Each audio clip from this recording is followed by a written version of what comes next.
Dobrodošli na kanal Okusi prirode.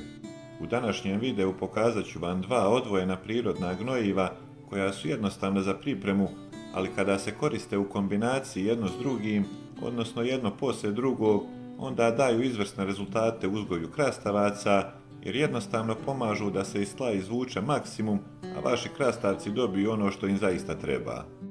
Ostanite do kraja videa i saznajte kako na jednostavan i prirodan način poboljšati svoje usjeve, a možete se i pretplatiti na kanal ako već niste. Prvo gnojivo je rastvor od kvasca i šećera. Ova mješavina pomaže u poboljšanju kvaliteta tla i jačanju biljaka od korijena do vrha. Potrebno je da uzmete jednu kašiku kvasca, zatim jednu kašiku šećera koje ćete rastvoriti u nekih 10 litara vode. Nakon toga smjes ostavite da ostoji ili preko noći ili čak 2 dana dok ne počne blago da pjeni, a šećer će svakako ubrzati proces.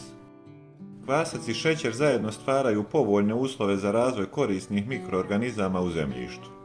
Ti mikroorganizmi pomažu biljci da bolje usvoji hranjive tvari iz zemlje i time zapravo ubrzavaju rast same biljke i razvoj plodova. Osim toga, i mravi će bježati od tla gdje ima kvasca. Zahvaljujući tome, korijen biljke dobija više hranjivih tvari, što omogućava da krastavci budu krupniji i kvalitetniji. Ova smjesa djeluje i kao blagi stimulator rasta, što je posebno važno u prvim fazama razvoja biljke, ali i kasnije. Drugo gnojivo je rastvor drvenog pepela.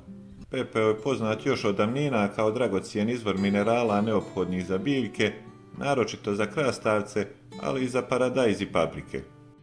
On sadrži kalij, fosfor, kalcij i magnezij. Oni su ključni za razvoj plodova. Kalij posebno doprinosi tome da plodovi budu krupniji, fosfor je važan za jačanje korijena i cvjetanje, što opet direktno utiče na veličinu i kvalitet plodova. Da biste napravili rastvor od pepela, dovoljno je da 2 šolje pepela prelijete s 10 litara vode i ostavite da ostoji nekoliko sati, najbolje preko noći. Nakon toga možete, a i ne morate procijediti tečnost i s njom zaliti krastavce. Pepeo pored hranjivih materija ima i sposobnost da blago podigne pH vrijednost zemljišta, smanjujući njegovu kiselost, što je korisno u mnogim baštama gdje je prirodno kiselo tlo.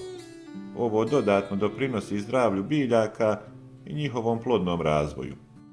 Najbolji efekat ovih gnojiva postiže se ako ih koristite u kombinaciji.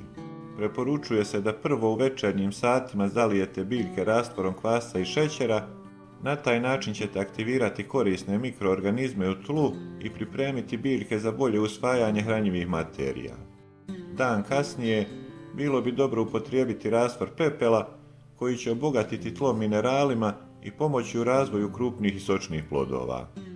Ova kombinacija djeluje sinergijski, što znači da se efekti oba gnojiva međusobno pojačavaju. Ne moram ni napominjati da zalijevanje radite ranije ujutro ili kasnije predvečer i da ako možete izbjegavate prskanje po listovima. Osim krastavaca, ovo gnojivo isto tako možete primijeniti i na paradajzu i paprikama. Za ovaj video toliko, do sljedećeg, lijep pozdrav!